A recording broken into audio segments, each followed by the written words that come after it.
Hey everybody, welcome back to homerecordingmadeeasy.com and here on my YouTube channel. And in this video, we're going to do what everyone else is doing. I wasn't going to do this video, but too many people ask me in email and I just figured you guys want to know, so I'll show you and I'll talk about it. That is the new Universal Audio. Came out, depending on when you're watching this video, in the last few days. They now are offering their plugins to run natively, meaning you don't need to have Universal Audio hardware anymore, and they are now becoming a subscription-based service. So lots of people on YouTube making videos. Everyone's gushing over how great it is. And so I said, let me take a look at it. Let me see, and let's talk about it a little bit. And then I'm going to show you something that no one has shown you so far on YouTube as of the recording of this video. So I'm the first guy, but I'm sure other people will be doing this as well. I want to show you the difference between how many plugins you can run in your session natively versus having Universal Audio hardware. So let's first talk about, before we get started, if you like what you see in the video, please consider subscribing, like, share, all that fun stuff.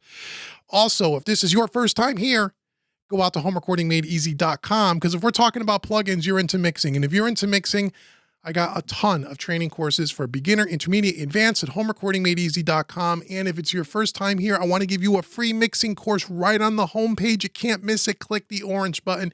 Get your free course today. And if you stick around to the end of the video, I'm going to give you something else for free. Okay.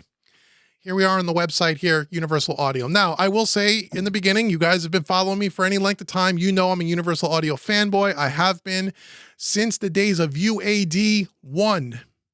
That's the numeral 1. When they were the only ones back in those days, and I don't even know what year we're talking about. It's 20 years ago, probably at this point. The only ones that were making emulations of classic gear, 1176s, LA2As, Fairchilds, Pultecs, channel strips, so on and so forth. And you'd buy your little PCIe card and stick it into your box, and you'd have access to their plugins. Nobody was doing that. This is before Plugin Alliance, before Slate Digital, before, I don't know about before Waves, but certainly before Waves was doing, Abbey Road stuff and all those kinds of things. And before any of these major companies, UAD was one of the first ones, at least the ones that I was aware of, and they're great. And I've been a fan of them ever since. I've had many of their audio interfaces over the years. I currently have a UAD2 satellite Octo, which we're going to talk about in a minute. On this particular rig, and I have an Octo on my SSL console, my analog rig as well. So I love Universal Audio and I love their plugins. I always have. Over the years, as other companies have sprouted out from the ground, I think that they have a lot of competition, and there's a lot of companies that make equally good as plugins at a lot less money. And Universal Audio's plugins are always very expensive. So people have been waiting for the subscription service to try to compete with the Slate Digitals and the Plugin Alliances and all the other ones that are out there. So here is what they are calling Spark. And what Spark is a subscription-based service. So for $14 a month, you have access to their plugins that run natively, meaning you do not need any Universal Audio hardware with the DSP chips in it to run your plugins. And that is huge for a lot of people that are out there. One of the drawbacks to Universal Audio is you need their hardware. In the past, that's no longer the case. Well, not really, but let's talk about that. But they're going in that direction, and it's great. So if you're on their website here, spark.uaaudio.com, you can check it out. You could try it for 14 days. And they tell you about what plugins are available in the library so far. So one of the downsides to this, at least for now, and other YouTube videos, creators have said the same thing. I'm a little disappointed at the amount of plugins that they release. It's not their entire library, which is kind of disappointing. For example, Plugin Alliance, you pay your $24 a month, you get massive amounts of plugins. Slate Digital, you pay $14 a month, you get every plugin that they make. How come we don't have that with Universal Audio? I would imagine they're going in that direction, but they put out a decent amount of plugins. But for $14 a month, if this is all the plugins that you're getting, I would say I would probably wait till they're all available. When and if they're all available for 14 bucks a month, their whole library, or even 19 bucks a month, if 14's a little too cheap, worth it all day long. You can see what it comes with. Compressors, it comes with the LA2A, 1176 is the API 2500 bus compressor. Great. Reverbs and delays, the Lexicon, the Pure Plate, and the Galaxy Tape Echo. They have some preamps, some tape machines, And they also have some virtual instruments. No Fairchild, no Pultec. Really? Again, I'm sure it's coming, but it's a little disappointing. I would have liked to see a larger library. It just seems to me that in recent times, Universal Audio, when they put these things out, they kind of do everything half-assed these days. Same thing with Universal Audio Luna. It's been over 2 years since Luna's been out. It's still not ported for Windows, which is absurd in my opinion. I'm not a Windows user, but I have students that are, and they complain and moan and groan about they want to use Luna and they can't. What is taking over 2 years to make that happen is beyond me. Why you wouldn't have released at least half of your catalog to only release a fraction of it, even though I will say, you get reverbs, delays, preamps, EQs, tape machines. You get a wide variety, so you don't need everything, but even so. Okay, so that's what you kind of get. There's some FAQs here. The number one question, or there's two top questions that people are going to ask is, does this work on Windows? No, it does not. Just like Luna. I don't understand why a company would do that. I can't imagine it's that much more challenging for these guys to get this stuff ready for Windows. I just can't believe that. Or maybe the majority of their customers, I'm sure they have this research, are Mac users. Most studio owners that I know are Mac users, but I do have a lot of students that are Windows users. They're saying the fall of 2022. Okay, so in about 6 months, as of the recording of this video, they'll be for Windows. Great. Maybe Luna will be there too. Who knows? Here's the next big question that people are going to ask. If you already own some of UAD's plugins, you've paid for them all, like I have, on the hardware, can you get access to the native version without having to pay a subscription fee? Yes, you can. And I'm going to show you that in a second. So you have to download their new app called UA Connect, which is one of their little portal apps. And I did it. And you log into your UA account. And if you have those plugins that are part of this Spark plan, if you already have paid for those, you don't need to pay for them again to get the native version. Thank God for that, because I would have sworn they would have tried to charge you for that. Universal's Audio is famous for those kinds of little things. Good job, Universal Audio, for not making me pay for the native versions. I would have swore they would have tried to do that. That's wonderful. Kudos to them. But the answer is yes, you can get it without, if you've already bought their plugins. Great. So that's some of the FAQs. You could check out what they got on their website. Great. Now, let me show you something that, again, I have not seen on YouTube yet. At least I haven't seen it from my buddies, Colt Caparoon, and some of the other guys that are checking this out. Let me show you this. So we got a session here in Studio One. So people are going to ask, well, how many plugins can you run on the native system? I've already done a video in the past talking about the Universal Audio DSP and talking about all the different chips and how many, whether you have a quad, an octo, a duo, or a solo, how many plugins you run. You can go check that out in the archive under the Universal Audio playlist. However, now we have the ability, if you have a Universal Audio satellite or an Apollo interface and you own the plugins both natively and on your DSP chips now, where can you run more of them? I thought that was an interesting question. So what I did here, let me just show you what I did.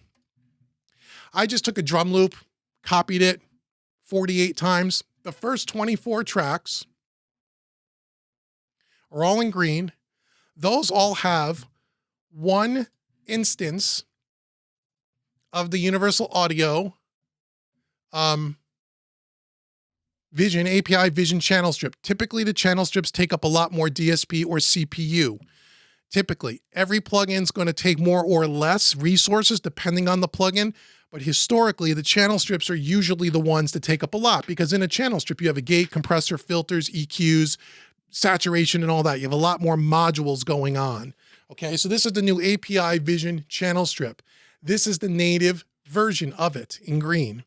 I took that and duplicated those same drum loops down here to 24 tracks in purple. And in purple, I put on the non-native version.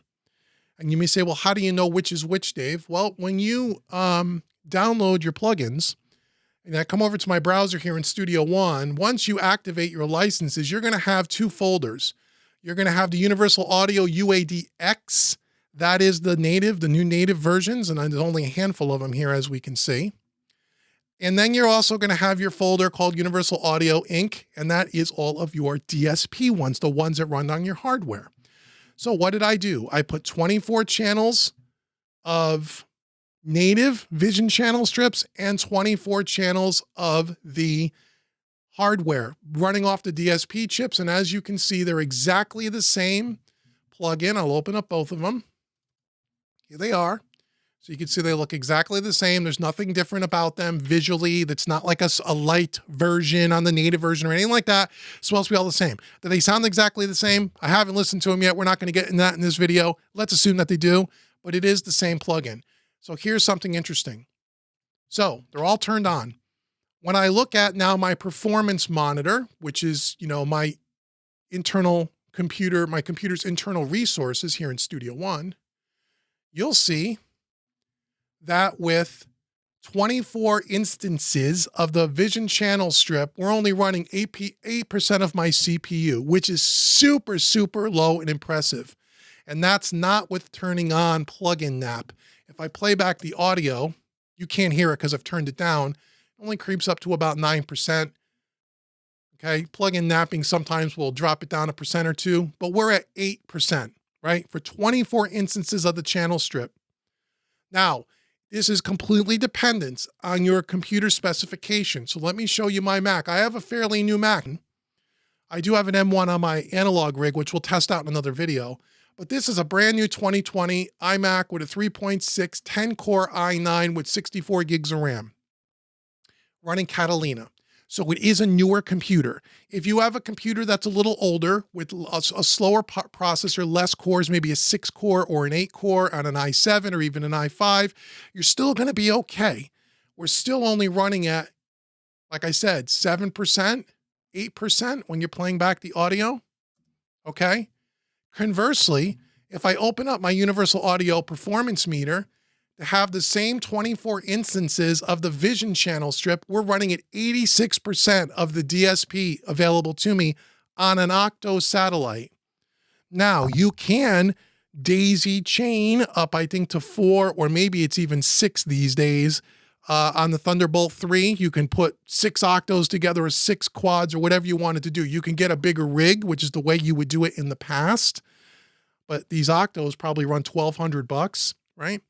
So for an octo, I have 86% being chewed up by this one channel strip across all my 24 tracks, where natively, I'm only running it at 8% when we're playing back the audio. And again, if I play back the audio and look at the Universal Audio, it still sticks right around 86%. So what does that mean? That means that you can, at least on my rig and probably on most of yours, you can run way more plugins natively than you could on your DSP. Way more, especially if you have a newer computer. And if you're someone like a Mac, because it's only for Mac right now, have something like the new M1s or the M1 Ultras and the M1 Maxes on these new iMac Studios, you'll be able to run a mountain full of Universal Audio plugins in your session. You won't have to worry about running out of DSP. You won't have to worry about hardware, etc., etc. So I think overall, it's a really good, really, really good thing that they're going subscription-based. I think it's wonderful that they're going to go subscription-based. When they have their whole library available, $14 a month is outstanding for the breadth of plugins that they have available, and the quality of the Universal Audio plugins are as good, if not better, than anybody else on the market. And I've been saying that for years. Are they better than fill in the blank XYZ plugin company? That's all horses for courses. It really depends on what you like. I've done shootouts comparing a lot of their plugins against other ones before. They're all relatively close. They are in the top 2 or 3 best sounding plugins that are out there, in my opinion. They're up there with Slate, Waves, Plugin Alliance, the Brainworks stuff, Universal Audio. They're all pretty equal. Maybe you'll prefer the Universal Audio LA2A versus maybe the Slate Digital FGA, the LA2A. But again, they're very, very close. All those companies do a wonderful job in plugin modeling and emulation. So I think this is good. Get the whole library available. It's worth 14 bucks a month all day long. If you got all their plugins, that's a wonderful package.